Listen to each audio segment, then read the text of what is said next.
Kalau di Jakarta banyakannya yang buka-buka baju bang, habis lari. Iya, itu pakai itu juga Satisfy itu sudah. Tapi bolong semua ya kan, Wah. habis bajunya. Padahal Kebuka. kilometer baru lari 1 kilometer, itu buka baju kayak habis maraton kan. Iya, ya Bang, kan. tahu toko ini di apa tadi? Cambrid. DHC.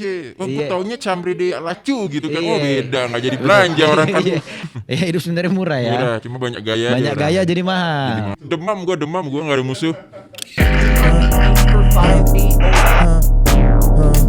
Double check, triple check, jangan sampai kegocek. Get it right, get a fact, yeah we better be right, boy. Yeah we better be right, boy. Kawan-kawan awak, welcome. Selamat datang ya kan, inilah usaha baru saya, Be Right Boy bersama USS Feed. Nah, langsung aja di depan kita bahas dulu yang lagi rame. Karena Be Right Boy kerjaannya bahas yang rame-rame. Sekarang bisa kita tengok olahraga lumayan trending. Untuk lebih fit, untuk lebih sehat, lebih bugar. Terutama di masyarakat-masyarakat perkotaan ya kan. Anak-anak Jakarta, Bandung, Yogyakarta, Surabaya, Medan. Bahkan mungkin sampai ke kota-kota yang lebih kecil saya sekarang sedang rame sama namanya running. Kemarin ada sepeda, rame semua beli sepeda. Sekarang berdebu, gemuk pun tetap gemuk ya kan. Tak jadi kurus juga. Sekarang lah running. Nggak apa-apa menurut gua. Selama tren itu mendorong orang untuk melakukan yang lebih positif, why not? Tapi akhirnya dengan banyaknya peminat, banyak juga intrik di dalamnya. Mulai dari intrik sosial, bahkan sampai intrik politik. Mulai dari perbincangan harga sepatu lari, harga baju lari, dan betapa mengagung-agungkan kemahalan di gear-gear lari dan segala macam. Bagi beberapa kawan-kawan di internet tuh rasanya kayaknya jadi ribet. Padahal lari tinggal lari. Ya gua sih nggak lari ya. Gue mending nge-gym, lari gue paling di treadmill. Tapi for those who run, enjoy the run, stay safe. Dan banyak juga jadinya teman-teman yang bisa kita lihat kayak dia jadi maraton pertama, jadi achieve yang lain. Dari lari dia jadi lebih aware sama kesehatan tubuhnya, nge-gym, lebih mindful soal eating, bahkan lebih ngecek nutrition facts sampai jadi ke lifestyle yang jauh gitu. Jadi whatever it is, you do you bro. Sekarang di sebelah kiri gue udah ada orang yang bacot banget di internet nih. Lu rasa gitu. Gue juga ngerasa dia bacot banget, cuman buat gue lucu. Kalau lu pasti ada juga nih yang kesel. Bahkan beberapa orang-orang kenamaan di Indonesia sempet ada yang bisa kita lihat sih sakit hati ya. Bahkan sampai bikin postingan khusus untuk menjawab dia. Ini ada pria bertopeng di samping gue. Langsung aja kita sambut dulu nih. Saltihap, welcome to Be Right Boy. Thank you. Akhirnya gue Saltihap. datang nih. Saltihap, welcome to the house bro. Sarang abang-abangan ya. Sarang abang-abangan. Semoga gue keluar ini selamat ya. Aman ya, bang. Tadi belum tanda tangan gue soal NDA tadi. Nah, tapi gue percaya lah ya. Aman bang. Kita selalu lah gitu. Yang pasti Abang Saltihap udah berapa tahun ini jadi perbincangan hangat. Dari kapan bang exactly sebenarnya sih? Kalau gua ukur dari postingan pertama itu September 2022. Kalau Bawel udah dari kapan Bawel? Bawel dari lahir ya. Oh dari lahir Bawel ya. Kalau nggak ada musuh dari kecil, gua cari nggak musuh. Ada yang harus saya lawan, entah apapun itu. Demam gua nggak ada musuh. Dimulai account Saltihap di tahun 2022. Postingan ketiga lambang baru kemapanan. Ini yang pertama kali bikin aku nengok apa nih? Gue juga kaget sih. Gue posting malam atau sore gitu ya. Oke. Gue tinggal tidur. Gue bangun pagi. Tiba-tiba yang like udah banyak, yang share udah banyak. Terus tiba-tiba followers gue nambah 5.000-an dalam waktu semalam kalau nggak salah. Satu hari. Lalu gue langsung berpikir ini masa depan gue. Wah, enggak. Viral tuh lu ya, viral di medsos. Gue nunggu diundang sama Brownies ya waktu Brownies, itu. Gak diundang-undang gue anjir. Iya. Sebenarnya nih, lu yang paling lu gelisahin dari gini-ginian tuh apa nih? Karena ada kata-kata skena di sini, ada ini, ada itu. Orang jadinya akhirnya sebenarnya Saltihap tuh apa? Mungkin buat ground konteks yang belum pernah tahu Saltihap itu apa, dia account meme. Tapi juga redaksional, ada beritanya. Dia juga punya opininya, ya media basically gitu. Dia bikin redaksinya sendiri, terus dia juga banyak gambar-gambar karikatur situasi-situasi atau fenomena-fenomena di skena kancah perbaju-bajuan lah ya. Clothing, sneakers, Gaya hidup, lifestyle. hidup sebenarnya Banyak murah. gaya. Ya hidup sebenarnya murah ya. Murah, cuma banyak gaya. Banyak aja gaya orang. jadi mahal. Jadi mahal. Iya. Nah, kayak mana nih Bang? Abang nih kenapa dengan gaya hidup nih? Apa yang sebetulnya Abang sakit kali kepala sampai harus Glenn nih kayak anjing Glenn semua gitu? Nih sebenarnya gue butuh meluruskan dulu. Oke. Gue nggak suka disebut media. Ini banyak kadang brand ngirim Ngirim Bang, jadi lo media media. partner. Oke. Gue nggak media. Gue itu pengrajin meme. Meskipun nggak bagus-bagus amat ya. Tapi rajin, Gue betul. rajin. Nah makanya gue bilang pengrajin meme lah. Orang bagus pun belum tentu rajin. belum tentu rajin. Itu dia Jadi kuncinya. kita meme nggak Yes. template. Betul. Kita gambar. Nah Betul, jadi gue betul. sebut itulah pengrajin meme. Apa yang bikin lo kayak sakit otak lah gitu, apa yang ngeganggu kepala lo gitu ngelihat hal ini sampai akhirnya lo ngerasa ini gua cengin gitu. Kurang lebih kan sebenarnya cengin ya dalam tanda kutip ya. Betul. Meskipun orang bilang bullying, gue gak setuju itu. Cengin. Nggak, Karena yang gue cengin di atas kan. Kalau bullying kan Yang di ke bawah. Kita Fair. kan gue cengin yang merasa keren-keren nih, yang Danga, kan. iya. Nah, didongkrak tuh leher. Didongkrak. Sebetulnya panjang nih Bas. Kalau gue cerita apa yang bikin gue resah. Masa harus gue ceritain? Gak apa-apa. Nggak apa-apa. Oh, nggak apa-apa. Justru itu kenapa Justru lo ada itu. di sini. Justru gue menunggu momen ini. Iya ini supaya orang saatnya. paham. Saatnya Oke. karena gue belum pernah ngelihat ada sekalipun Saltihap keluar dalam wujud dialog. Betul. Selama ini kan satu arah. Pernah sih USS dulu ini ya, Discord ya. Cuma ya nggak gini lah, Iya, banyak iya. pesertanya, Iya, iya. keroyokan. Oke. Sebetulnya kalau gue bisa bilang ada dua aspek yang bikin gue itu gatal banget bikin Saltihap. Oke. Tapi yang paling kuat justru aspek dari orang terdekat. Nah waktu itu gue bilang masa-masa sekolah SMP SMA itu momen gue main banget Bas. Oke. Main banget, pokoknya segala macam. Udah bukan FOMO lagi lah, udah gelisah lah. Iya, Semua iya. tren Apa gua juga diikutin, iya. Apapun gue sikat, gue cobain. Basket, skateboard, sepeda, Iya, apa semua gue mainin. Dan disitulah gue punya banyak teman-teman. Gue nggak tahu nih untungnya atau naasnya, gue masuk ke universitas yang bisa gue bilang orangnya ambis-ambis semua. Oke. Nah, akhirnya di sana karena gue merasa kuliah atau pendidikan adalah bentuk tanggung jawab terakhir ke orang tua. Dalam artian yang harus kita selesaikan Iya, gitu iya. ya. Kalau Secara udah tertulis selesai ya. kuliah, iya, tertulis gitu ya. Kalau udah selesai kuliah tuh itu tanggung jawab lah. Akhirnya gue waktu itu memfokus kayak udah gue kampus gue isinya orang ambis dan ini mungkin tanggung jawab terakhir gue ke orang tua gue. Akhirnya gue serius tuh buat kuliah dan ketemu orang-orang yang ambis-ambis juga nih Iya. di kampus. Jadi waktu di kampus tuh hidup gue tuh lumayan tercerabut lah dari permainan gue gitu. Oke. Karena gue Fokus kampus. fokus kampus banget dan disitulah mata gue kebuka. Ternyata kan di kampus itu kan banyak orang-orang daerah nih. Ya.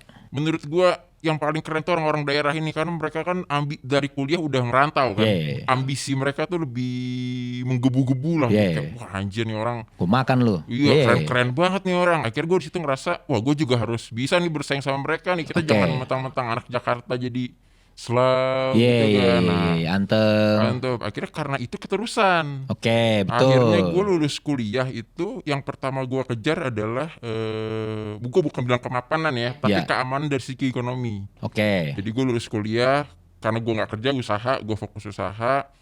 Lalu ketika gue sudah mulai mencukupi kebutuhan gue gitu ya, udah nggak ngerepotin orang tua gitu, udah bisa memenuhi, gue balik lagi lah ke pertemanan gue yang lama Ke permainan-permainan lu tadi. yang dulu, yang Ya. gue tinggalkan selama kuliah dan masa Kerja. kerja. Dan faktanya adalah mereka masih sama seperti apa yang gue tinggalkan dulu. Oke. Baik dari segi mindset, Main apapun lah segala mindset, aspek. ya Iya. apapun segala aspek. Kerja pun enggak. Kerja pun enggak, masih nongkrong-nongkrong. Iya, dan kebayang lah. di situ mungkin lu ngerasa ya Bas ya, ketika kita nambah dewasa gitu, mungkin lu kan juga urusan ketemu pajak lah ya kan. Iya, iya, Tiba-tiba lu beli properti harus ngurus ke notaris, Betul, apapun yang iya. sifatnya sifat kedewasaan gitu Iya. ya, orang dewasa yang lu nggak bisa hindari gitu kan. Gue ketemu mereka dan mereka nganggap gue itu kayak anjing lu nggak asik lagi ya gitu. Iya. Kok lu bapak-bapak banget sih, lu ngomongin pajak, ngomongin ini, lu ngurus itu dan gue berpikir mereka tuh malah merasa gue itu mengalami kemunduran. Iya, lu tuh Nah, what the fuck lah gitu. Iya, lu udah nggak asik lagi lah. Iya. Lu apa ini serius banget, lu udah bukan di sini. Nah di situ gue justru merasa kayak loh, bukan ketika kita dewasa harusnya kayak gini ya. Lu harus mulai fokus ke masa depan lu gitu kan. Minimal lu nggak nyusahin orang lain lah, nggak Iya, nyusahin iya. orang tua gitu. Minimal. Minimal. Kalau bisa bantu orang tua tuh lebih keren, lebih keren lagi tuh, Betul, hormat gue. Nah pada saat momen itu gue justru berpikir kayak wah anjir kayaknya lu yang lu yang bukan salah ya, lu yang mungkin Dablek ya? Dablek gitu. Ya lebih parah daripada salah. Nah, akhirnya gue berusaha ngomong nih secara pelan gitu kan. Iya. Kayak yang kuliahnya belum selesai, gue bilang selesaiin kuliah lu lah. Yang belum ada kerja, sini gue kasih kerja. Lu mau ikut kerja nggak? Yeah. Pada kerja aja nggak mau. Kebayang gue. Iya, bayangkan. Nah, akhirnya gue berpikir kayak, wah, ini nggak bisa dibilangin teman-teman gue ini nih. Akhirnya gue bikinlah si Saltihap. Niat awalnya adalah gue hanya ingin menyentil circle kecil yang ada di sekitar gue. Niat awalnya. Oke. Jadi gue bikin itu akun, gue terbitin, gue follow mereka semua nih teman-teman gue ini. Yeah. Gue spam like supaya mereka narik atensi mereka ke akun Yeah. gue. Gue bikinlah konten yang dipakai buat ngecengin mereka gitu. Yes. Ternyata circle kecil teman gue ini menjadi representasi sampel dari Orang-orang lain. masyarakat yang lebih luas. Yes. Jadi ketika gue lempar ke mereka dan itu nyentil mereka, ternyata gue nggak sadar itu Nyentil banyak orang juga. Banyak orang juga. Nah, Karena banyak orang yang behaviornya serupa. sama. Bisa Ternyata dibilang. mereka itu sampel, bukan Yes, cuma yes, anomali yes, gitu. yes, Emang yeah. iya lebih banyak ya mereka ya kan. Yeah. Nah, disitulah- Sampel anomali. Akademis dia nih. Eh, Mantap. Nggak jadi. Let's go. Betul tapi setuju. Berarti Nah. itu kasus masyarakat. Iya, kita dulu berpikir gue ini teman gue aja yang selin. Iya, Ternyata iya. dan disitulah naik tuh. Nah, terus ditambah. Jadi itu dari personal ya. Dari sisi yang lebih luas, mungkin lu sadar lah 2017-18 tuh sebelum pandemi lah ya, adalah momen dimana abang-abangan tuh banyak dramanya. Ya, abang-abangan brand ya. Wis. Berantem lah, apalah, rilis ini, bla bla bla. Wis. Di situ gue cuma ngeliat satu hal, Bas. Apaan tuh? Orang Indonesia nggak bisa nerima perbedaan. Susah ya. Susah ya. Makanya lu beda dikit sama gue, kita berantem. Iya, susah ya. Nah, sebetulnya Saltihap itu adalah salah satu cara gue buat memperkenalkan bagaimana gue bisa mengkritik orang dengan cara yang fun. Lu bisa kritik gue balik dan gue nggak marah sama kalian. Betul. Itu sih. Jadi poin gue 2 itu sih sebetulnya sih. Gue Betul. resah dengan teman-teman di sekitar gue. 1. Kedua, gue resah dengan budaya kita yang nggak bisa menerima perbedaan. Betul. Beda tuh nggak harus berantem gitu loh. Slow aja gitu. Slow aja. Ya udah gitu. Udah nggak suka aja udah Iya, gitu nggak apa-apa. sih. Kan Itu gua sih. nggak harus suka gitu. Heeh. Dan membangun kritik tuh budaya yang menurut gua panjang ya gitu pastinya di Indonesia, karena kebanyakan di Indonesia tuh gua rasa kritik tuh dianggap selalu sebagai kebencian. Betul. Kayak kritik kadang ya kritik, walaupun memang banyak juga di internet komen-komen yang kritiknya udah nggak jelas lah cara dia menyampaikannya gitu. Cuman balik lagi pada dasarnya kritik tuh bukan kebencian gitu. Dan ya lu bisa lihat lah itu kan kejadian mulai dari level skena-skenaan nggak penting sampai level politik gitu. Selalu kalau dibilang pujian itu orang memuji atau orang mengapresiasi itu dianggapnya pemujaan. Betul. Kalau kritik itu Benci. dianggapnya kebencian. Betul. Nggak bisa nyantai Nggak gitu. bisa nyantai, betul. Padahal kan hidup ada banyak aspek ya. Ya, Gue bisanya ngekritik satu aspek lu, tapi gue suka sisanya aspek lu, kan berarti bukan berarti benci kan. tuh. Nah, misalnya kayak contoh nih Contoh ya. kasih. Gue nggak suka setelan lu, Bas. Heeh. Tapi gue suka musik lu. Sabi. Nah, sabi aman Sabi kan. aman Udah, dong. Gitu Iya. aja ibaratnya kayak gitu. Nah, gue ngerasa itu yang kita nggak bisa memisahkan kritik dan pro itu by isu. Jadi kita ngambil keseluruhan nih. Yeah. Jadi gue nggak suka sama stylenya Bass Boy, gue bakal benci sama Bass Boy sebagai keseluruhan. Bahkan sampai Karyanya, orangnya. sebagai individu Iya, gitu. itu. Yang Gua yang bekerja dan nyemplung di apa kita bilangnya, industri kreatif gitu. Iya. Yang juga kadang ketemunya musisi, ketemunya orang pelaku. Kayak ada lu pengrajin meme gua ketemu hari ini akhirnya. Ketemu orang redaksi, orang media, orang apapun lah gitu, freelancer dan lain-lain. Ya kadang lu suka kerjaannya, lu suka karyanya, bisa jadi dia as a person kayak tai tapi lu bahkan nggak suka sama dia gitu. Karena misalnya attitude-nya jelek, merendahin orang lain dan lain-lain gitu. Banyak kan juga yang seniman-seniman di luar sana yang mendunia juga yang ternyata perilakunya as a person wow gitu. kita nggak ketemu dia aja. Betul, tapi lo suka karyanya. Ada yang lo mungkin gak masuk sama karyanya gitu. Tapi ya lo mungkin dia temen lo, atau mungkin kalian pernah ketemu di acara komunitas atau apa, lo jadinya selalu support dia walaupun sebenarnya musiknya gak masuk. Nah itu kan sah-sah aja gitu. Bahkan kayak sahabat gue sendiri bilang beberapa lagu gue ya, gue gak denger lagu lo. Tapi kan kalau gue tahu itu lagu yang lo bikin kayak gitu, itu bagus. Maksud gue di sini tuh nggak bisa nge-support walaupun beda, kebayang nggak? Betul, Yang lo betul. lakuin soalnya lo nggak ngejatuh-jatuhin lo. Betul. Menurut gue nih ya gitu, gue nggak tahu nih menurut yang lain gitu. Makanya gue selalu ada poin nih Bas. Gue nggak pernah mau pakai kata yang di konten gue ya. Gue nggak pernah mau ada yang sifatnya kata-kata kasar, Oke. kata berbau binatang, Oke. kata berbau seksual, dan kata yang bersifat merendahkan ekonomi. Nah, gue udah kasih batasan itu. Karena kalau gue udah keluar dari jalur itu, berarti kritik gue nggak objektif lagi. Karena gue Yes. iya kan, nyampe kemana-mana gitu sih. Dan akhirnya menurut gue itu juga yang jadi buat penonton Be Right Boy dan siapapun yang nonton ini di platform apapun kalian temuin Beats ini, gue hari ini ketemu Saltihap sama sekali gue jujur gue nggak peduli dia siapa, bukan kayak gue cuek banget, cuman dalam artian gue malah nggak pengen tahu Saltihap itu siapa. Jadi tujuan kita hari ini sebenarnya bukan untuk ini dia orangnya gitu, udah kita pukulin gitu, udah berdarah. Tenang bro, enggak. Beneran yang mau dibahas adalah lebih ke untuk bisa nyantai berpendapat, kasih kritik. Butuh anonymity gitu loh. Berarti kan di dunia nyatanya tegang banget gitu komunikasi kita sebagai masyarakat lah gitu. Gue berpikir ketika lu mengkritik dan kritik itu datang dari sebuah personal gitu ya, orang yang menerima kritik nggak akan menerima kritik itu bebas nilai. Oke. Dia akan ngelihat ini siapa. Siapa? Ya kan, kalau dia temen mungkin dia marah, kalau itu ternyata yang orang dia idolakan bisa diterima. Dia Dan bahkan iya, menurut iya, gue iya, adalah iya, iya. Anonymous ini sebenarnya cara gue membentuk Saltihap itu kayak bukan siapa-siapa.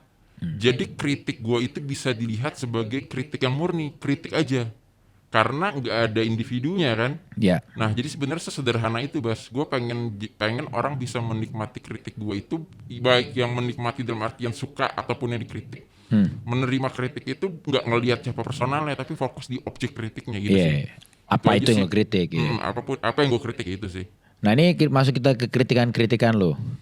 Ini ada terakhir tuh pengingat pembuka tahun, ya kan? Nih postingan lo di tahun ini nih, pembuka ya, berarti ya. Gak usah ngaku yang punya skena kalau tabungan aja nggak punya. Dilanjut ada gak usah ngaku punya pengaruh kalau followers aja masih beli. Dilanjut ada gak usah ngaku creative director kalau kreativitas aja nggak punya. Nah ini salah satu hal yang sering lo bahas dan ini menarik perhatian gua. Lu sering ngebahas creative director. Menurut lu sendiri pekerjaan creative director tuh sebenarnya harusnya ngapain sih? Oke. Sesimpel itu aja dulu nih buat karena sekarang semua creative director. Iya. Ya kan? Apapun gitu. Nah, menurut lu kalau dari kacamata lu sendiri nih, Saltihap, sebenarnya apa sih yang harus dilakukan seorang creative director? Sebenarnya gue nggak bisa menjawab ini ya karena ini terlalu subjektif ya. Betul. Nggak apa-apa, justru karena gue Iya. pengen tahu subjektifnya lu. Kalau menurut gue, creative director itu harusnya bisa ngelit aspek kreatif secara keseluruhan sih dalam di brand ya. Oke. Berarti gue nggak ngomongin soal hanya terbatas di produk, Oke. mungkin di campaign. Dan menurut gue dia pun harus paham di aspek bisnisnya. Jadi dari kacamata kreatif ya. Iya, Sebetulnya ini misalnya gue bikin sepatu gitu. Memang sepatu desain gue ini dari aspek bisnis secara kreatif sebenarnya laku nggak sih? Betul. Jadi menurut gue creative director itu harusnya punya ilmu yang sifatnya apa ya bahasanya ya. Lu nggak harus terkungkung di satu skill desain misalnya, tapi lu bisa punya tuh bahasanya apa ya? Holistik apa sih? Gue juga bingung. Jadi intinya lu tahu banyak hal dari sebuah pola lu menciptakan brand. Yeah. Tapi sedikit dan itu dulu melihat dari kacamata Kreatif. Nanti di teknisnya di execute sama tim-tim yang lain. Betul. Jadi gue ngeliatnya mereka harus punya kemampuan yang menyeluruh lah bahasa kalau gue bisa bilang. Jadi dia tahu dari kepala sampai buntut sebuah proses brand, tapi dalam aspek kreatif. Cuma kenyataannya di Indonesia, Pakai Wallaby. iya, enggak, yang lebih gue sebut ada yang penting followers banyak. Oke. Nah, nggak ngerti desain juga nggak apa-apa, nggak ngerti pokoknya. Soalnya kalau lu tuh selalu ngegambarin creative director, Wallaby. pakainya Wallaby. Iya kan? Berarti gue ya. Lu berarti. Pakai Wallaby lu selalu gua perhatiin tuh. Creative director kalau lu gambar karakternya seringnya pakai Wallaby. si Wallaby. Anyway, lanjut lagi kita tadi. Kebanyakan harus hanya banyak followers. Dan gue melihatnya creative director itu sekarang lebih jadi kayak brand ambassador. Oke. Iya, karena gue nggak melihat, gue nggak bisa ngelihat tapi ya, cuma gue tuh mereka kadang nggak bisa menjelaskan apa yang mereka kerjain sih. Paham. Jangan cuma gue memberikan rekomendasi warna, Tai kucing. gue memberikan ini, maksud gue rekomendasi warna gue juga bisa beli, bisa ngasih gue. Jadi Hijau sabi sih. iya hijau sabi sih. Iya. Sambil main HP kan, merah, Merah sih sabi kuning sih. gitu kan. Jadi gue ngerasa kayak mereka tuh harus punya Iya, dampak mereka di produk di dan produk tuh apa. rangkaian acara itulah, itu kan pasti biasanya ada campaign. Iya, ada... tapi campaign yang agensi. Iya. Soalnya agensinya ada kreatif, ada orang kreatif lagi, lu Betul. ngapain? Berarti iya betul. Mendingan dari Mending dia. yang punya brand langsung panggil agensi sini gitu kan. Ya, bingung gua. Tapi Wallaby ya, tetap ya. Wallaby. Yang Sama sepatu sekarang apa? kemeja ini sih biru tuh yang garis-garis. Garis-garis. Workshop. Tapi ada sablonan tulis-tulis. Iya. Ada sablonan Celana tulis-tulis. gombrong kan. Gombrong. Lu gak gombrong-gombrong banget. Enggak. Ini dikis nih. Dikasih. Dikasih. Enggak boleh ngiklan, udah. Seri 3 itu sebagai sebuah simbol status berlebihan yang sebenarnya untuk mengcover aslinya di dalam itu sebetulnya tidak oke gitu. Tuh, itu status yang dipaksakan. Status yang dipaksakan. Kalau lu kan enggak, Bas. Gua tahu. Alhamdulillah ya. Lepas dong. Alhamdulillah ya. Alhamdulillah. Alhamdulillah. Nah, tapi kenapa seri 3? Karena di lingkungan gua ketika ada anak muda nih, kepengen banget beli mobil, tapi budgetnya kurang. Nah, dia cari-cari tuh seri 3 jadul.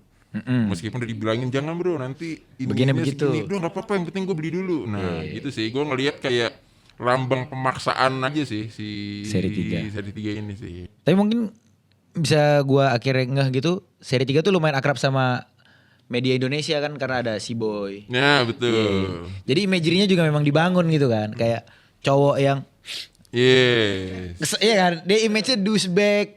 Kayak orang kalau naik seri 3 tuh kayak nge-vape deh gitu. Iya. Terus vape-nya yang mods gitu. Ya enggak? Apalagi seri 3 yang baru gitu. Pasti kayak nge-vape deh gitu. Kalau seri 3 yang lama anak-anak skena, ya kan? Pakai Wallaby juga dia biasanya. Pokoknya nanti nanti kalau rusak di update lagi di towing. Maklum Eropa. Iya. Maklum Eropa. Eropa sendiri tapi kalau di fashion di Indonesia nggak begitu ini ya. Naik. Nggak begitu gede dampaknya. Maksudnya Iya. tetap Amerika lah paling dominan menurut gua. Tapi Terutama semenjak tren trail run sekarang ya akhir-akhir ini ya. Oke. Atau dokter kayak mulai deh. Oke. Dan biasanya kan yang Eropa lebih di skena kayak aku loh yang lebih skena, kebayang gak lo? Oh, iya. Kalau udah yang merambahnya brand-brand Eropa kan pasti lumayan ada orang-orang yang kayak lu nggak ngerti nih brand Lu ini. nggak ngerti nih, gitu. Iya, ini designer bro. Archive. Diskon. Iya. lu nggak ngerti bro. Padahal ternyata beli cuci gudang juga ya. Iya. Kunyuk. Kalau di Singapura belinya di ada gua kemarin nemu nama tempat AMM. Dia kayak kalau di sini apa sih Villaggio ya? Yang di Karawang tuh, tapi yang barang-barang mall di diskon. Iya. Gila di Singapura bisa ngasih diskon. Di sono harganya goblok sih. Nike Dunk tuh kalau dirupiahin cuman 300.000, 400.000. Dan wajar gitu ngelihatnya dengan ekonomi di sono gitu. Kayak Nike Dunk emang nggak sepatutnya mahal-mahal banget. Kalau di sini kan jadi gorengan. Kemarin Nike Dunk Panda jadi berapa? Sampai berapa digoreng sama orang? 2 juta. 4 juta. 4 juta. 4 juta. Harga retail paling cuma berapa? Ini menurut lu juga gimana tuh fenomena? Karena ini bukan sekali 2 kali kan retail gorengan. Dan kalau barangnya tadi collab atau limited gue masih bisa kayak lebih bukan mewajarkan ya, cuman Lebih masuk akal. ngerti gue kenapa bisa tinggi di resell gitu. Tapi kalau kayak ini kan basic si Nike Dunk hitam putih. Sempet lagi juga fans hitam putih dulu. Iya betul. Yang di fan store sampai nggak ada sama Sampai sekali. nggak ada sama sekali. Itu menurut lu kayak gimana tuh? Karena lu juga kan sering ngebahas hal ginian nih. Kayaknya hal yang lu cukup perhatiin. Kita tuh gampang banget buat ngikutin tren tanpa nanya dulu kenapa kita ngikutin. Oke. Jadi menurut gua kenapa itu gampang digoreng sih? Karena kita itu suka ngelakuin sesuatu tanpa nanya dulu, tanpa paham dulu itu kenapa. Oke. Jadi dan di saat menurut gua daya beli mungkin adanya di situ, nggak di barang-barang collab kan, kalau collab lebih mahal lagi ya. Jadi mereka ngerasa semua orang beli. Kenapa gua enggak gitu loh. Jadi ya itu sih. Jadi gua ngerasa kita secara emosional tuh lebih gampang dieksploitasi buat ngegoreng apapun yang digoreng sih. Jadi gua ngerasa ya gitu sih. Gorengan Bahkan barang-barang yang kadang nggak jelas pun bisa digoreng. bisa di sini. digoreng ya kan. Labubu. Mungkin. Labubu mahal kali ya kan. Berapa harga labubu kemarin terakhir? juta-jutaan pasti kan kalau udah di resell kan. Ada lihat 3 juta, 4 juta. Kita emosional banget, gue juga bingung sih kenapa pembeli kita tuh emosional banget. Iya, betul. Dan budaya fanatismenya juga Kuat ya. kuat gitu di Indonesia. Kemarin ini gua nggak tahu ini teori-teori gembel gue doang. Kayak maksudnya orang Indonesia ngefans sama brand juga segitunya. Ngefans sama band juga bisa segitunya banget, atau sama idol kayak misalnya K-pop dan lain-lain juga segitunya banget. Intinya budaya fanatisme besar-besaran di Indonesia tuh gede lah kalau perhatiin. Mau mulai secara tadi entertainment, religi, partai, apapun itu, tapi sebenarnya yang pemujaan besar-besaran tuh kita sepertinya perilaku yang cukup awam. Menurut gua karena ini kali ya, buat kabur dari realita. Bisa jadi. Kebayang gak lo? Escapisme Iya, gitu loh. iya, Jadinya hidup gue fokus aja ngelihat bias gue di idol ini gitu. Yang lebih baik ya. Daripada gue fokus sama hidup gue yang udah gak ketolong gitu. Baik secara trotoarnya juga jalan gak tau di mana. Kebayang kalau ini udah ke aspek panjang gitu loh. Lo ngerasain itu juga dong berarti di si baju-baju. Maksudnya gua nggak Fanatisme yang edan-edanan ya. Karena kan maksud gue brand ini sampai senggol-senggolan. Bacok-bacokan. Fans-fansnya juga ikut-ikutan. Maksud gue kayak lu aja itu cuma diperes duitnya gitu. Pada dasarnya kan gitu. Walaupun mungkin di barang jualan si brand-brand itu tetap ada unsur kesenian atau kreatif yang lo juga kena secara emosional gitu. Cuman pada dasarnya lo tuh cuma konsumen gitu. Tapi bisa sampai ikut-ikutan. Ngebelain nyenggol. ya. Iya. Karena kan di tempat lo juga banyak banget. Bahkan yang kayak ngerasa tersinggung juga banyak. Banget. Betul. Gue nggak bisa jawab sih itu sebenarnya kalau terkait kenapa bisa fanatik. Kalau lu sendiri fanatik gak tapi sama, ada nggak satu hal yang lu fanatikin banget? Enggak. Satu pun? Enggak. Tapi bang, gue jujur bang, gue ada hal yang nggak ngerti dan ini gue beneran kali ini bukan mau nanya pendapat, kali ini bukan mau nanya kayak pandangan, beneran. Ini apa sih baju bolong-bolong? Adalah salah satu brand running asal Prancis, Satisfy namanya. Oke. Nah, dia punya teknologi yang namanya Motek gitu loh, yang bolong-bolong itu tuh.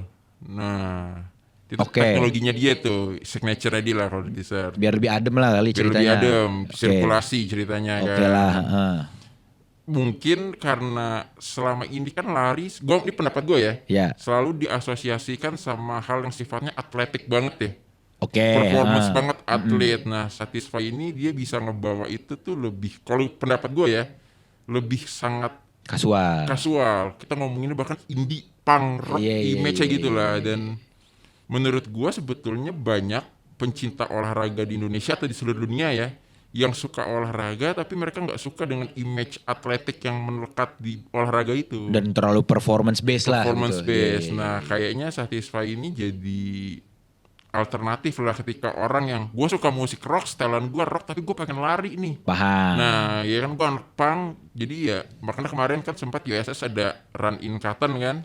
Nah, itu menurut gue tuh ya itu jadi wadahnya orang-orang yang gue tuh pengen olahraga tapi gue nggak pengen terikat sama image atletiknya itu gitu sih. Jadi itu sih yang bikin mungkin naik pendapat gue ya.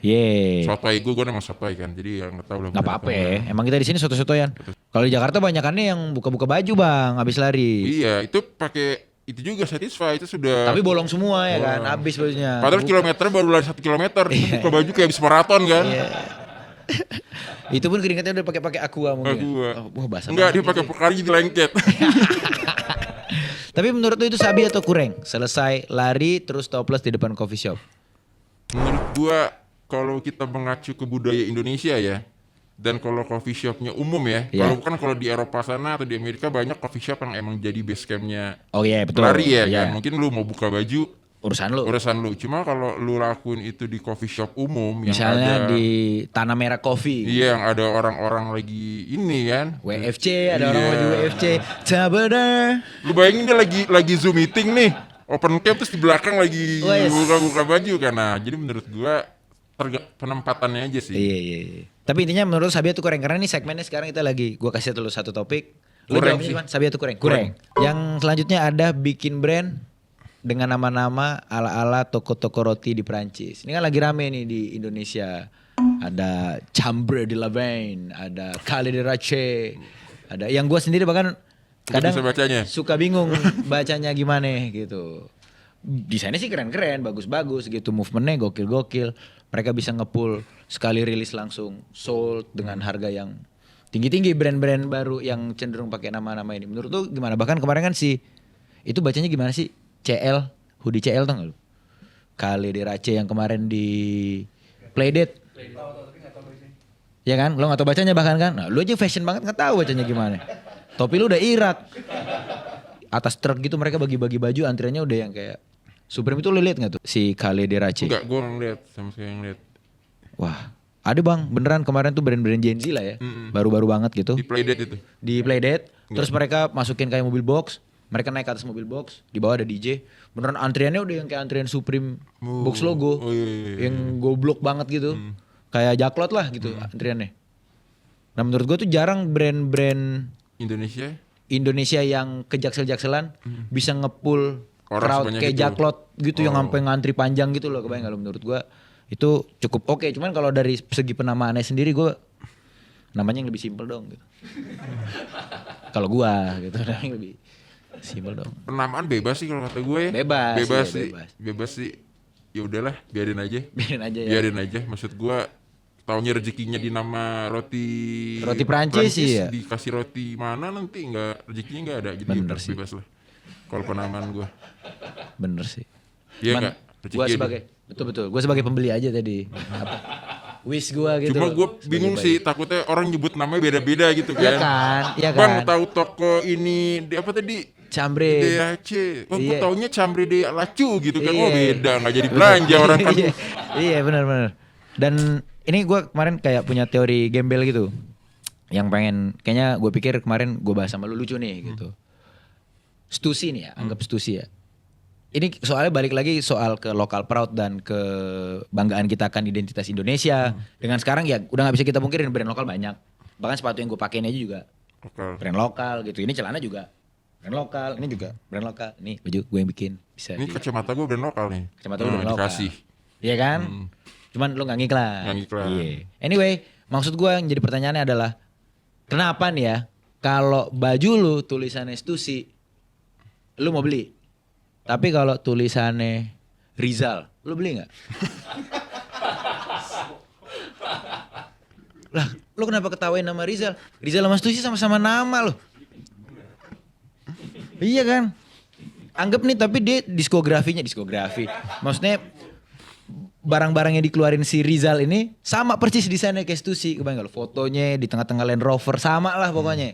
Gaul lah, bule-bule semua segala macam. Cuman tulisannya Rizal. Lu pribadi masih mau beli gak bang? Masalah gue gak kenal sama Rizal.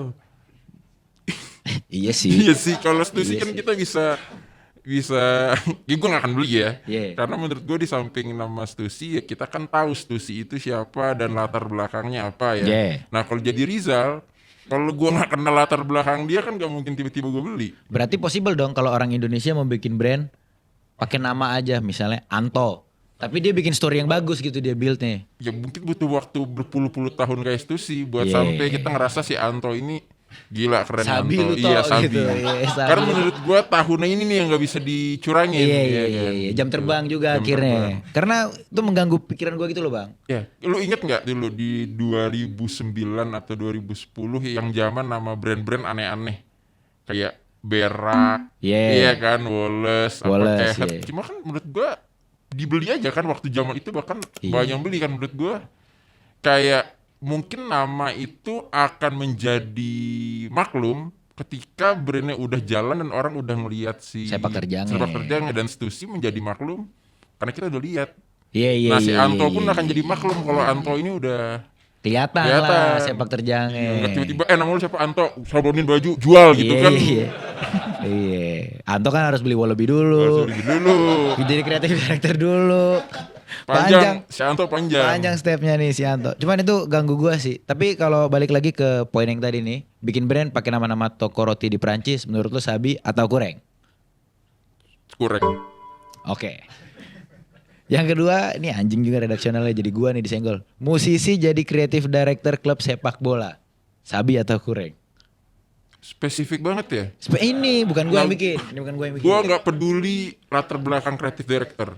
Oke. Selama dia bisa bikin arahan kreatif yang Sabi, Sabi berarti. Sabi, oke. Gue gak peduli. Mau dia latar belakangnya ternyata dosen kayak ya kan, mau latar belakangnya AL kayak, yang penting arahannya kreatif. Kebayang lo, TNI Angkatan Laut ternyata seorang kreatif director brand sepatu trail run. Gila. Masuk akal sih. Masuk akal karena dia trail running kan. Masuk akal. Jadi buat kawan-kawan di tentara, kreatif director juga lahan yang bisa kalian Coba. mainkan. Bang Saltihap, gua jujur seneng hari ini bisa ketemu sama lu. Selama ini interaksi kita cuman apa gue bilang ya, sobat pena lah. Sobat pena. Di Instagram. Kalau dari lu sendiri nih, Saltihap ini akan selalu jadi ladang meme atau ada pengembangan yang sebenarnya udah lu pikirin jauh lagi? Sejujurnya udah banyak banget sih Bas ide untuk pengembangan si Saltihap itu mau jadi apa ya. Karena menurut gua ya sama kayak brand, sama kayak media, sama kayak influencer, sama kayak musisi, kalau lu ngelakuin hal sama terus berulang-ulang dalam jangka yang lama, lu gak akan relevan lagi sih. Betul. Jadi gue udah mikirin itu sih buat mengembangin Salty, mungkin jadi akun meme yang jauh lebih luas sih iniannya, jangkauannya. Karena kan sekarang kita hanya fokus di Instagram. TikTok ada, tapi ya gue merasa warga TikTok mungkin takutnya belum cocok kali ya dengan jokes-jokesnya ya. Karena kan setiap segmen beda-beda kan. Betul. Twitter, beda behavior lah. Iya, Twitter juga mungkin bisa jadi nggak cocok sama lawakan gue gitu kan. Jadi ya sebenarnya rencana ada, cuma semua itu masih dibatasi dengan ya tadi, Saltihap itu kan organik ya. Semua konten itu gue bikin ketika gue mau bikin konten, bukan ketika gue ada tren harus gue respon, enggak. Oke. Kalau ada tren dan gue nggak mau respon, nggak apa-apa. Nggak apa-apa. Jadi ya keterikatan dia sama sifat gue yang masih sangat bergantung sama mood gue, itulah yang sebenarnya ngebatasin sih buat mau bikin ini jauh jadi lebih luas sih gitu. Bakal jadi PT berarti Saltihap. Jadi PT sekarang sih udah sih. Oh udah jadi PT. Udah jadi PT. Anjay, PT Saltihap namanya. PT Ciakakakak enggak. PT-nya umum namanya. Oh iya, kebayang. Makmur Jaya Sejahtera. Kebayang. Unit usahanya salah satu ada Saltihap lah di situ jatuhnya. Iya. Lu nyokap tahu lu Saltihap? Tahu sih. Tahu. Biar dia ngedoain gitu kan. Semoga cengan anak gua bagus gitu kan. Nah. Jadi masuk bisa jadi rezeki dan lain-lain. Apalagi Bang yang belakangan lagi lo resahin di 2025 spesifik? Yang gue rasain adalah gue ngerasa industri fashion lokal kayaknya kehilangan gairah deh. Gue ngeliat. Lumayan gue ngerasa. Iya kan. Pembelian juga turun kok. Kerasa menurut gue pembelian juga turun. Jadi gue ngerasa kayaknya nggak banyak terobosan yang dilakuin sama brand-brand sih. Makanya gue bilang bahkan akhir 2024 kalau kalian sadar tuh gue nggak banyak ngecengin loh. Karena gue ngerasa memang nggak ada yang bisa gue cengin karena semua tuh monoton ngelakuin hal yang sama, berulang bersama, itu aja sih. Jadi gue ngerasa itu sih, gue belum ngeliat nih di 2025 ada hal yang menarik. Menurut lu 2025 celana bakal balik ke kecil atau masih di Indo ya? Atau bakal masih baggy Goblix? Masih baggy sih. Masih baggy ya. Kayaknya buat balik ke skinny susah deh. Karena secara fungsi juga ya, mungkin ya. Karena terutama mungkin buat orang yang umurnya udah 20 plus dan aktivitasnya tinggi, pakai skinny hari-hari kan lumayan kurang praktikal gitu. Menurut gua nih sebagai orang yang pakai celana baggy itu bukan cuma karena funky tapi memang adem bro, apalagi kita tropis kan. Tropis bang. Tropis, bener. Apalagi nih 2025 tren yang lo prediksi kayaknya bakal trail run kan hitungannya udah 2024 lah. Iya, mungkin satunya apa? Wall climbing ya, apa sih nama istilahnya? Oh iya lagi mulai tuh Spiderman Jaksel silakan tunjukkan taring-taring Anda. Terus mungkin gue ngerasa kayaknya tren fashion pun akan lari ke yang lebih performance ya. Jadi yang technical itu. Iya, yang ada nilai praktisnya. Iya, kayaknya udah yang murni fashion kayaknya udah susah deh kayaknya ngeliatnya gitu sih. Di consumer general ya, gitu balik lagi. Tapi lo ngerasa nggak 2021 lo tapi jualan barang fashion? Enggak. Oh lo nggak jualan? Gue mau jawab sih. Oke, baik. Tapi lo udah pasti pembeli. Pembeli pasti. Oh, itu udah pasti. Maksudnya gue bisa ngerasain 2021 2022 sebagai orang yang jualan lah produk fashion juga. Itu memang bener nggak adanya kalau gue bilang ada grafik yang pecah banget gitu loh 2021 2022 orang belanja baju mungkin karena COVID, beberapa budget lebihan yang dulu harusnya dipakai mungkin buat travel atau apa-apa, nggak kemana-mana, cuman bisa ke mall sama kafe waktu PSBB, PPKM. Jadinya upping their outfit game tuh kayak jadi opsi yang Iya. makanya kemarin tuh waktu 2021 2022 boom banget gitu loh. Ada cowok kue, ada cowok bumi, itu kan udah lewat ya bahasanya. Cuman begitu masuk 2023 2024 gue ngerasa juga pembelian dari masyarakat umum nggak segoblok itu lagi untuk fashion. Tadi ya menurut gue make sense sih kalau lu bilang bakal orang nyari yang lebih make sense juga secara dipakainya. Deh, belum ngomongin ekonomi secara umum ya. Iya. Tapi juga kita lagi loyo kan. Ekonomi, fisika, kimia, olahraga, jadi mata pelajaran ya. Tapi Bang Saltihap, gue berterima kasih ada kehadiran lo tuh angin seger aja gitu, ada ketawaan Thank jadinya. you. Karena kerjanya di sini gitu, buat gue pribadi ya gitu. Mungkin kawan-kawan yang nonton juga ada yang sangat menikmati baju-bajuan, musik, media dan lain-lain. Ada juga yang selain menikmati juga bekerja. Kadang kan ngelihat itu di situ jadi kerjaan, di situ jadi tempat main, ketemu orangnya tiap hari jadi jenuh. Dengan adanya lu tuh jadi ada ketawaan aja lah gitu. Ada drama hahaha yang juga tapi bisa bikin iya bener juga ya, ada pattern ini, ada pattern itu, bisa bikin gua juga ngebaca. Apa nih kira-kira yang orang lagi pengen? Kita dagang-dagang juga kan Bang. Bener. Bang, lu bandel sih tapi Bang menurut gua. Berani sih. Justru gue penakut, kalau berani gue buka. Buka iya sih. Tapi akan ada nggak menurut lu momen dimana atau sama sekali tidak ada, total samsek?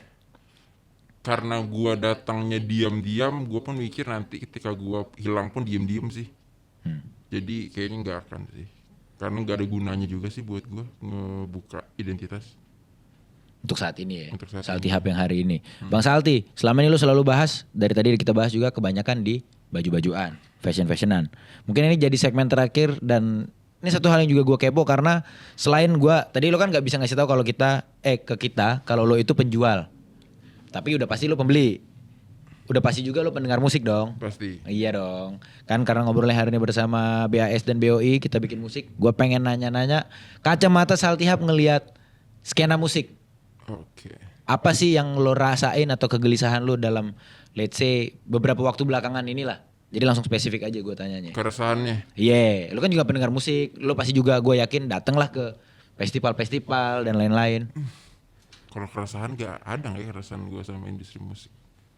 Atau ada hal yang lo rasa kayak ini lucu atau ada yang pengen lo cengin. Karena gue juga pengen denger intinya ceng-cengan lo lah gitu dalam. Sebenarnya di awal akun gue ada tuh gue sempet ngecengin musik loh. Di Itu gue kurang tahu awal-awal tuh dulu gue. ya. Cuma waktu itu memang gue ngerasa responnya beda Bas. Emang gimana responnya? Nah gue ngerasa ini penilaian gue secara umum Yeah, ya. Gue nggak apa-apa. ngerasa orang-orang di industri musik nggak seterbuka itu sama kritik dan perbedaan. Apalagi kalau kritiknya itu disasarin ke musisi atau Spesifik. atau genre yang dia suka. Nah, jadi gue ngerasa makanya gue berpikir kayak wah ini kayaknya karena kita pengennya cia kakak gitu kan. Kalau misalnya gue ngecengin musik, gue sempat ngecengin jersey gue sempat ada jokes tuh yang check sound jadinya merch. Itu banyak yang ngomel. Sampai di repost sama band tuh ada band-band yang repost gue kayak wah anjir nggak asik banget itu ternyata. Jadi gue ngerasa memang di musik itu nggak seterbuka si industri gue ngerasa di musiknya dibanding fashion ya nggak seterbuka itu sama kritikan. Padahal kan musik katanya bebas ya, ekspresi ya, cuma giliran kita ekspresiin balik Salah. Jadi ya akhirnya gue nggak banyak.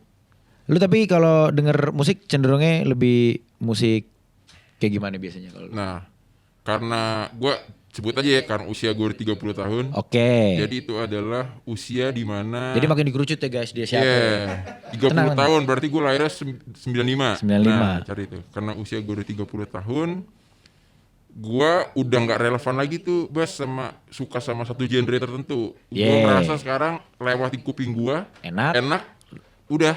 Dengerin. Karena gue ngerasa kuping itu kayak lidah, nggak bisa bohong. Iya kan orang kan kalau lu bilang kayak bajunya bagus nggak?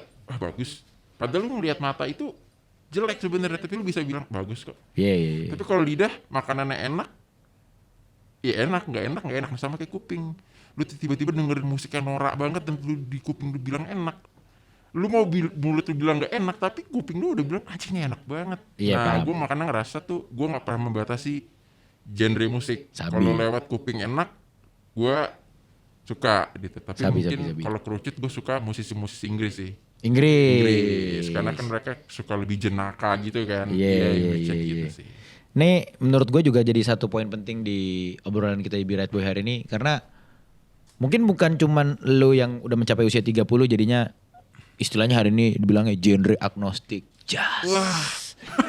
Genre agnostik. Wow, bahasa Inggris. Iya kan? Tapi memang menurut gue sendiri akhirnya musisinya juga yang ngeluarin musik genrenya udah ditabrak-tabrak.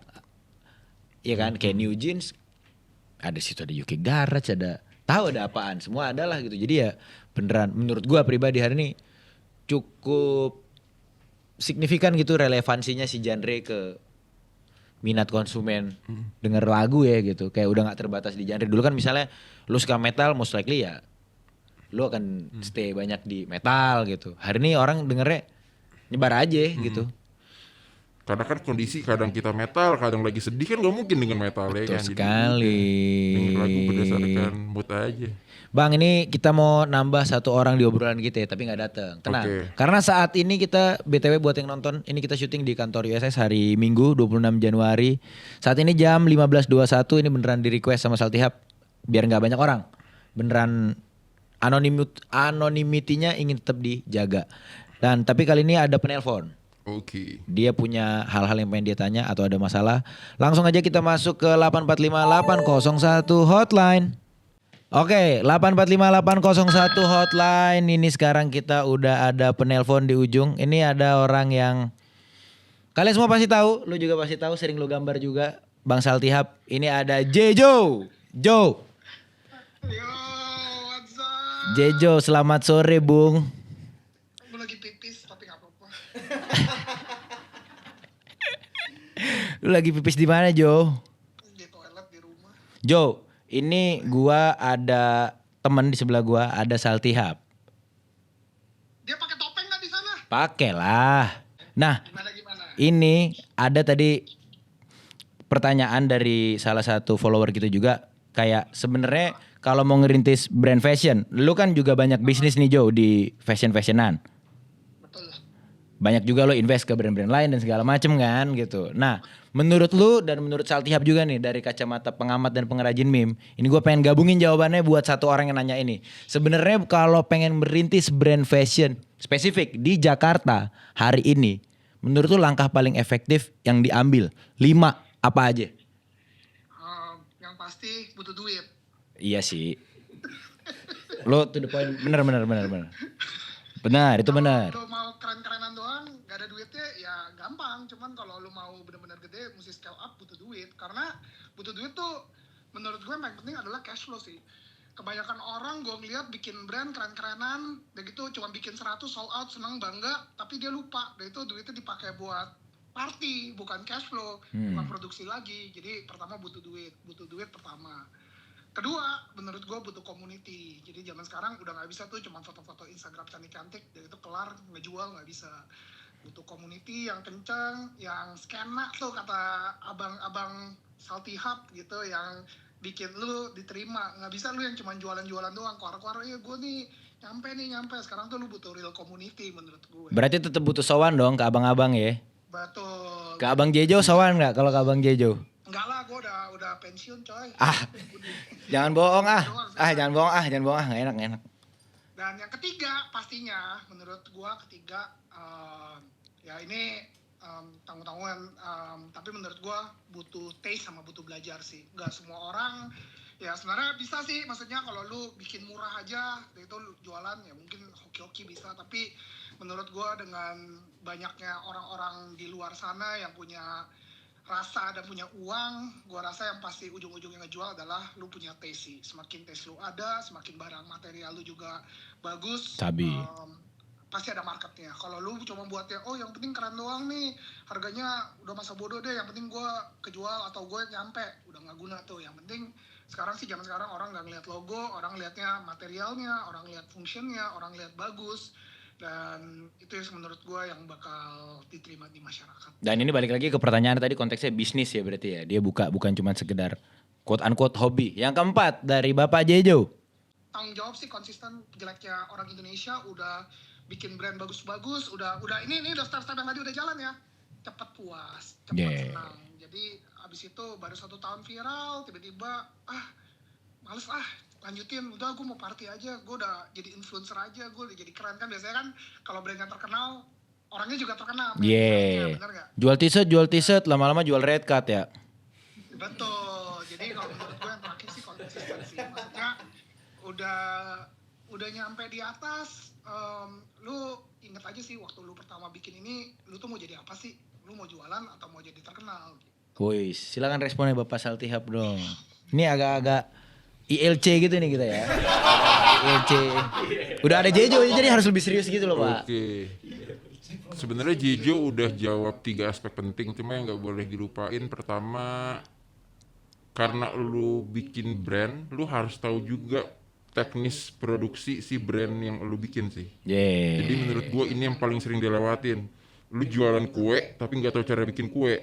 Nah, menurut gua Asal bikin kan? betul, menurut gua tuh ya minimal dia tahu alur produksi, tahu pemilihan bahan, tahu pola itu bedanya gimana, tahu sizing gitu dan lain-lain sih. Minimal jumpa sama vendornya ya, Betul. ketemu ya gitu. Jangan WhatsApp doang ya doang. gitu. Betul. Dan yang paling terakhir sih harus belajar soal bisnis sih menurut gua yang paling penting karena Cash flow. Iya, bener sih. Maksudnya banyak orang bikin 100 sold out senang, gue nyampe nih brand gue nih. Begitu ujung-ujungnya nggak tahu duitnya diputar kemana. Padahal menurut pengalaman gue, brand itu 1 tahun sampai 2 tahun pertama biasanya rugi. Bukan rugi nggak bisa jualan, itu udah jualannya MM-an loh. Tapi rugi kenapa? Karena mencari basis konsumer yang tetap gitu loh. Iya. Dari gue sendiri pentingnya pelajaran tentang cash flow, pentingnya punya finance itu penting banget sih, karena gue sering lihat orang-orang bikin brand-brand 1 tahun 2 tahun kelihatannya jualannya banyak, ternyata sebenarnya tapi dia rugi gitu loh. Ruginya karena nggak bisa manage cash flow, duit-duit bikin booth, duit-duit bikin foto-foto itu tuh sebenarnya ya keluarnya dari margin jualan kaos lu, dan itu susah sebenarnya. Oke. Berarti kesimpulan yang bisa diambil salah satu hal terpenting adalah cash flow is king. Betul, jangan cuma keren doang tapi pelajarin bisnis sama produksiannya. Sabi, thank you Bos Jejo, thank you juga nih Bos Saltihap nih. Semoga menjawab ke follower kita yang pengen bikin brand. Itulah kurang lebih ya gitu. Thank you guys. Thank you Bos Jejo, dadah. Nah itu menurut gua tuh kalau mau bikin brand sih, yang bikin brand mulu banyak banget bikin brand semua. Bikin apa kayak bikin cuci mobil gitu maksudnya. Cuci motor Pak. Iya kan, maksud gue apa kek gitu. Itu kan bisa jadi brand cuci motor. bengkel gitu. bubut. Ya Tapi kan? bisa lo branding kan, Iya, bengkel bubut. macem-macem bisa. Jadi kayak anak-anak skena ngebubut Keren. ke sono gitu. Pakai dikis ngebubutnya kan. Iya. Nah. Karhat. Bisa loh. Kenapa itu jadi pertanyaan terakhir gue juga ya. Bahasan lah mungkin, bukan pertanyaan. Kenapa semua yang di branding harus berupa lifestyle? Padahal hal-hal esensial menurut gue juga bisa jadi ladang untuk lo branding. Let's say lo bikin air minum isi ulang. Tapi lo branding logonya keren, fotonya editorial, cewek bule megang galon gitu. Kebayang maksud gue bikin lookbook collab. Jadi ini air minumnya anak skena. Bisa aja kan? Nggak harus selalu lifestyle lah gitu menurut gue. Daripada semuanya bikin t-shirt, siapa yang pakai t-shirt jadinya kalau semua bikin t-shirt? Menurut lu gimana? Sebenarnya poinnya satu sih. Karena kebanyakan anak gaul nih ya, bikin usaha bukan cari duit, tapi cari keren. Cari kegiatan kadang Iya, cari keren. Jadi nggak apa-apa nggak ada duit, yang penting gue keren. Paham. Jadi itu sih sebenarnya poinnya sih. Ya 2025 semoga kita semakin kontekstual berdasarkan bahasan ini, tahu apa. Kalau dari tadi ya maksudnya akhirnya gue simpulin, mau itu brand fashion atau apapun itu kan level pemikirannya udah di ujung-ujung. Tapi untuk bikin yang keren dan sesuatu lo tetap harus tahu dasarnya, berarti balik lagi. Kalau tadi ada duit, ada juga di situ produksi, teknis, dan lain-lain, baru nanti jatuh ke branding, image, dan lain-lain. Karena nggak bisa kita jual sesuatu hanya berdasarkan image doang. Jadi semoga 2025 bikin kita jadi pribadi yang lebih kontekstual. Thank you buat Salty Hub yang udah Thank datang you, ke thank Be Right you. Boy. Thank Sebuah you, kehormatan hari ini ngobrol bersama dirimu Bang. Sabi. Dan thank you buat lo semua yang udah nonton Be Right Boy. Kita akan balik lagi ke episode selanjutnya dengan tamu yang lebih asyuk.